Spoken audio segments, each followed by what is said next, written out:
నమస్కారం, welcome to our channel. నేను మీ పద్మావతి. ఈ రోజు మనతో పాటు ప్రముఖ ఆధ్యాత్మికవేత్త మరియు వాస్తు జ్యోతిష్య పండితులు శేషగిరిరావు గారు ఉన్నారు. ఆయనతో మాట్లాడి మరిన్ని విషయాలు తెలుసుకునే ప్రయత్నం చేద్దాం. మీరు కూడా చూసేసింది. నమస్కారం గురువు గారు. అయితే ఎప్పటికప్పుడు మనము మన జనరేషన్ అనేది ఎంత ముందుకు వెళ్తున్నప్పటికీ కూడా ఇప్పటికీ తాంత్రిక విద్యలు అనేవి వాడుకలోనే ఉన్నాయి. మరి ముఖ్యంగా చూసుకుంటే ఈ తాంత్రిక విద్యలు చేయడానికి దానికి తగ్గ పరికరాలు కూడా ఎంతో అవసరం.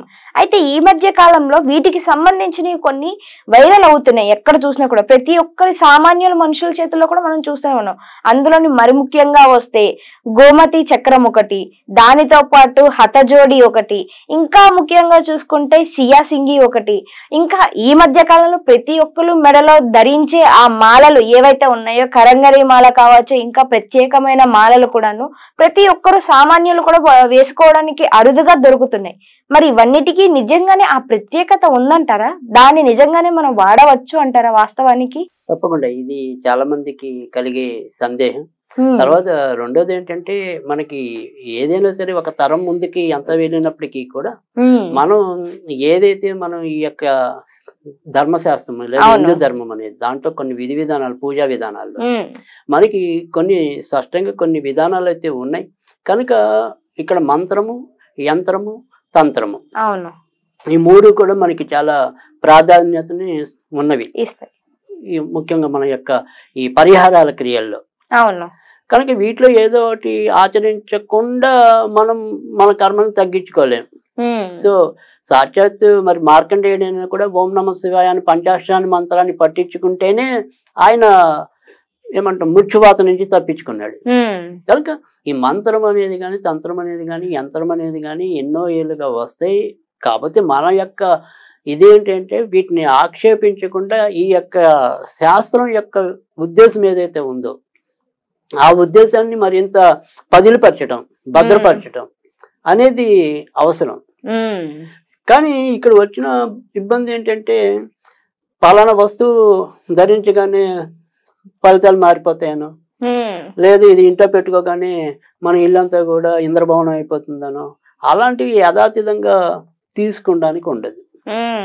ఎందుకంటే ప్రతి ఒక తంత్ర వస్తువు మనం తీసుకుని తెచ్చుకున్నాం అనుకోండి, దాని వెనక మనం నిర్వహించవలసిన తంత్రం కూడా ఉంటుంది. అవును, అది అప్పుడు చేసినప్పుడు మాత్రమే ప్రభావవంతం అవుతుంది. మరి దాన్ని రోజు ఆచరించలేనప్పుడు మరి ఇలాంటివి మనం ఎన్ని ఉపయోగించినా కూడా అది ఒక వస్తువు మాత్రంగానే మిగిలిపోతుంది తప్పితే దానికంటూ ఒక పవర్ అనేది ఏమీ ఉండదు కదండి. రైట్. అంటే ఏదైతే శక్తి రావాలో వాటికి ఆ ఉద్దేశించి మీరు అడిగిన పవర్ అంటే అదే శక్తి అనుకోండి. ఆ శక్తి అనేది ఏదైతే రావాలో ఖచ్చితంగా దానికి, అందుకని ఇప్పుడు ఒక యంత్రం మనం అనుకుంటే గనక ఆ యంత్రానికి ఇంచుమించుగా 64 రకాల కళల్ని దారపోసి ప్రాణ ప్రతిష్ఠ చేసినప్పుడు మాత్రమే మీకు ఆ యంత్రం అనేది ఫలితం ఇవ్వడం అనేది ఉంటుంది. అంతేగాని రెడీమేడ్గా మీరు ఏదైనా ఈ పూజా సామాన్లు అమ్మే చోట రెడీమేడ్గా తెచ్చుకుని కానీ, లేదా కొన్ని ఎవరైనా సంస్థల వాళ్ళు అమ్మినా దానికి సరైన పద్ధతిలో పూజలు పునస్కారాలు చేయకుండా అవి మనం పెట్టుకోవటం వల్ల పెద్దగా జరిగే మేలైతే ఉండదు, అలంకరణగా మాత్రమే మిగిలిపోతాయి. కనుక గుడ్డిగా మనం ఏది పడితే అది వాళ్ళ మాటలకి వినేసి పెట్టేసుకోవటం కాదు. ప్రతిదీ కూడా అలాగని వాటికి విలువ లేదని కాదు నేను అనేది. వాటికి విలువ ఎప్పుడు వస్తుంది అంటే కనుక బంగారానికి సాన పెట్టినప్పుడే అన్నట్టుగానే ఏదైనా సరే దానికి సంబంధించిన క్రియ మనం ఆచరించినప్పుడు ఖచ్చితంగా అది పవర్ఫుల్ అవుతాయి. ఇది ఈరోజు నేను ఏదైనా అంటే ఒకటి హతజోడి అనేది కూడా చాలా అదృష్టాన్ని పెంచేది ఒకటి, సియాసింగి అనేది కూడా చాలా అదృష్టాన్ని పెంచేది ఒకటి. అయితే ఇవాళ మనం చెప్పబోయేది ఏంటంటే ఒక గోమతి చక్రాన్ని మటుకు తేలిగ్గా ముందు గోమతి చక్రం అనేది చెప్తాను. తర్వాత వీడియోస్ లో మనకి ఏదైనా సరే మీరు చెప్పిన ఆ మాలలన్నీ ఎలా ధరించాలనేది కానీ, తర్వాత ఈ హతజోడి అనేది కానీ, సియాసింగి కానీ ఇలాంటివన్నీ కూడా మనం ఎలా వినియోగించుకోవచ్చు, ఎలా శక్తివంతం చేయొచ్చు అనేది అలా మనం భవిష్యత్తులో చెప్పుకుందాం. అయితే ఇవాళ ఏంటంటే కొద్దిగా తక్కువ ఖర్చుతో అందరికి తేలిగ్గా దొరికేవి గోమతి చక్రాలు. ఈ సియాసింగి, హతజోడి ఇవన్నీ కొద్దిగా ధనం ఎక్కువ ఖర్చు పెట్టాల్సి వస్తుంది. కొద్దిగా తక్కువగా మనం గోమతి చక్రం అనేది గట్టిగా నా ఉద్దేశం అయితే 30 రూపాయలు అలా ఉంటుందేమో, అంతకు మించి ఉండకపోవచ్చు.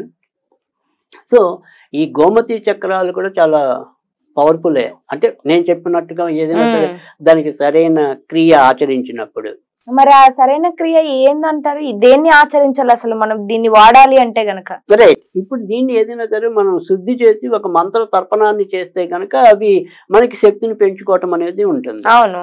సో ఆ రకంగా దీన్ని ఏం చేయాలంటే గనక ఎప్పుడైనా సరే మనం కనీసం ఒక 3 గోమతి చక్రాలు తెచ్చుకుని పెట్టుకోవటం మంచిది. ఓకే, 1 కాదు 3 తెచ్చుకోవాలంటారు. మంచిది, ఇంకా మంచిది. సో ఏదైనా సరే బేస్ సంఖ్యలో పెట్టుకోవాలి. 1, 3, 5, 7, 9. మరి 3 తెచ్చినప్పుడు ఒక్కొక్క దానికి విడివిడిగా మంత్రోచ్చారణ చేయాలంటారా, లేకుంటే మూడిటిని ఒకటే దగ్గర పెట్టి ఒకటేసారి చేయొచ్చు అంటారా? బాగా మంచిది. సో 3 కూడా మనం ఒకే చోట పెట్టి వాటిని ముందుగా అయితే పచ్చిపాలతో గాని కొబ్బరి నీళ్ళతో గాని ఈ రెండిటితో మీరు శుభ్రంగా వాటిని కడగండి. కడిగిన తర్వాత మళ్ళీ మంచినీళ్ళతో శుభ్రం చేయండి. అది ఒకటి ఫస్ట్ శుద్ధి అంటారు దీన్ని. అవును, ఇది శుద్ధి చేయాలి. దీని తర్వాత ఏం చేయాలి అంటే కనుక మనము ఈ సాధన చేయడానికి సోమవారమైనా ఉండాలి, లేదా బుధవారమైనా ఉండాలి. అయితే సోమవారం లేదా బుధవారాలు మాత్రమే ప్రత్యేకంగా చెప్తున్నారు. తప్పకుండా బాగుంది. సో సోమవారం అనేది ఎందుకంటే ఇది ఏంటంటే ఏవైతే మనకి ఈ సంపద అనేది ఏదైతే ఉందంటే గోమతి చక్రాలు అనుకోండి. ఇప్పుడు మనం తర్వాత మళ్ళీ ఈ తాంత్రిక వస్తువుల్లో మీకు దక్షిణావర్తి శంఖం అని ఉంది. అవును. సో వాటన్నిటిని కూడా వీలు వెంబడి మనం చెప్పుకుందాం. కానీ ఇక్కడ ఏంటంటే ఇవన్నీ కూడా సముద్ర సంపద. సో ఈ సముద్ర సంపద మీద అంతా కూడా చంద్రుడి యొక్క పెత్తనం ఉంటుంది. సో అందుకని చంద్రుడి యొక్క అనుగ్రహం మనకి లభించడం కోసం అనేది సోమవారం. సరే, ఇంకా రెండోది వచ్చేప్పటికి బుధవారం ఎందుకని ఎంచుకున్నాము అంటే కనుక ఎవరైనా సరే గోమతి చక్రాలు అనేది సాధారణంగా వినియోగించేది ఏంటంటే ఆర్థిక కష్టాలు పోవటం కోసమే ఎక్కువ ఉపయోగం. అంటే మనకి తరచు ఇంట్లో ఎంత వచ్చినా కూడా నిలవకపోవటం, డబ్బుకి ఎప్పుడు కూడా ఏదో విధంగా ఇబ్బంది పడుతూ ఉంటాం, డబ్బులు అకాలంగా నష్టపోతూ ఉండటం, ఇలా ఆర్థిక పరమైన సమస్యలన్నిటికీ కూడా ఎక్కువగా ఉపయోగపడేది గోమతి చక్రం. అవును. అదే అంటే వీళ్ళు ఏమవుతుందంటే ప్రతిదానికి కూడా మీ యొక్క సమస్త కోరికలు తీర్చేస్తుంది అని కూడా కొంతమంది వాళ్ళ వ్యాపార సంస్థలు వాళ్ళు అంటూ ఉంటారు. కానీ అది నిజం కాదు. ఒక్కొక్క దానికి ఒక్కొక్క పర్పస్ ఉంది. అంటే అతాజోడి పెట్టుకుంటే మనకు వచ్చే లాభం ఏంటి, సిఆర్సింగి పెట్టుకుంటే మనకు వచ్చే లాభం ఏంటి, ఇలాంటివన్నీ కూడా నేను తర్వాత చెప్తాను మీకు అసలు వాటి వల్ల వినియోగం ఏంటి అనేది. సో ఇక్కడ మనం గోమతి చక్రం తీసుకోవాల్సింది ఏంటంటే కనుక ఆర్థిక స్వావలంబన లభించడం అనేది, ఆర్థిక స్వాంతన చేకూరటం అనేది, ఆ రకంగా మనకి ఇది ఎక్కువగా ఉపయోగపడటం అనేది జరుగుతుంది. కాబట్టి సోమ లేదా బుధవారం అనేది. అయితే సోమవారం చేయటం అనేది కొద్దిగా ఈజీ ఉంది. ఎందుకని ఈజీ అంటే కనుక అది మన ఇంట్లో ఉండే బియ్యం ఏవైతే ఉంటాయో కొద్దిగా బియ్యాన్ని పరవాలి. సో ఆ బియ్యం మీద పరిచిన బియ్యం మీద ఈ యొక్క గోమతి చక్రాలని వేయాలి. వేసి మనం పచ్చిపాలతో 10 సార్లు ఓం సోమాయ సోమశేఖరాయ నమః, ఓం సోమాయ సోమశేఖరాయ నమః అని 10 సార్లు జపించాలంటారా? అలా ఒకసారి అంటే ఓం సోమాయ సోమశేఖరాయ నమః అని ఒక చెంచా పాలు పోయాలి. మళ్ళీ ఓం సోమాయ సోమశేఖరాయ 10 సార్లు అలా 10 సార్లు పోయాలి. అంటే 10 ఒకేసారి చదివి ఒకేసారి పోసేయండి. అవునవును, అర్థమైంది. రైట్. అలా చేసి వదిలేయటం ఆ రోజంతా కూడా. ఆ మర్నాటి రోజు ఈ బియ్యాన్ని ఏదైనా సరే మనం వినియోగించుకోకూడదు. సో మనం ఆవులకి కొద్దిగా నానేసి ఆవులకి పెట్టడము, లేదు ఎవరు తొక్కని చోట ఏదైనా ఆలయాల్లో వేయటము, లేదా ఎవరికైనా దానంగా ఇవ్వటము, అలా ఏదైనా అంటే దానంగా ఇవ్వాలంటే ఇంత చిన్న మొత్తం అనేది ఉండదు. కాబట్టి మనం ఏదైనా సరే కొద్దిగా ఎక్కువ పోసి అప్పుడు దానంగా ఇవ్వాలి. అంటే 1 కిలోనో 2 కిలోలో పోసి దాన్ని దానంగా ఇవ్వటం, ఆ 2 కిలోల బియ్యం మీద దీన్ని పెట్టడం, అదొక పద్ధతి. ఇది సోమవారం ఆచరించినట్టయితే కనుక. మరి బుధవారం ఆచరిస్తే కనుక? బుధవారం ఆచరించేది ఏంటంటే మళ్ళీ కొద్దిగా మనకి ఇంట్లో దొరికే వస్తువుతో ఉండదు. అది తెల్ల ఆవాలు అని చెప్పి పూజా సామాన్లు అమ్మే చోట దొరుకుతుంది. అవును. సో ఆ పూజా సామాన్ దగ్గరికి వెళ్ళి ఏదైనా సరే ఒక 20 రూపాయలతో 30 రూపాయలు పెడితే ఇంత వస్తాయి. ఈ తెల్ల ఆవాల మీద సేమ్ ఇందాక ఎలాగైతే చేసామో అలా చేయాలి. కానీ ఇప్పుడు మంత్రం మారుతుంది. ఎందుకంటే చంద్రుడి మంత్రం ఒక రకంగా ఉంటుంది, బుధుడి మంత్రం అనేది ఒక రకంగా ఉంటుంది. ఇది ఓం గం సౌమ్యాయ నమః, ఓం గం సౌమ్యాయ నమః. ఇది ఆ రకంగా దీనికైతే గనక సంఖ్య 14. ఇందాక మనం 10, అవును, ఇప్పుడు ఇది 14 ఇలా చేసుకుని ఆ తర్వాత సేమ్ అలాగైతే బియ్యం ఎలాగైతే చేసామో ఇవి కూడా ఎవరు తక్కని చోట పోయటం అనేది పద్ధతి. తర్వాత అప్పటి నుంచి మనం దీన్ని ఏదైనా సరే చంద్రుడు చేసిన వాళ్ళైతే చిన్న తెల్లగుడ్డలో మూట కట్టి మీరు డబ్బు పెట్టుకునే చోట పెట్టండి. ఒకవేళ మీరు బుధవారం నాడు ఆచరించారనుకోండి, ఆ బుధవారం ఆచరించిన వాళ్ళు ఆకుపచ్చ వస్త్రంలో కట్టండి. ఓకే. తర్వాత మాకు ఏమండి ఇంట్లో పెట్టుకోవాలా, ఇలా వ్యాపార స్థలాలు ఉన్నాయి వాటిలో పెట్టుకోవాలా అనుకుంటే కనుక 2 చోట్ల కూడా ఇలాగే అక్కడ 3 ఇక్కడ 3 6 అలా పెట్టుకోండి. ఆ రకంగా కూడా మీరు చేసుకోవచ్చు.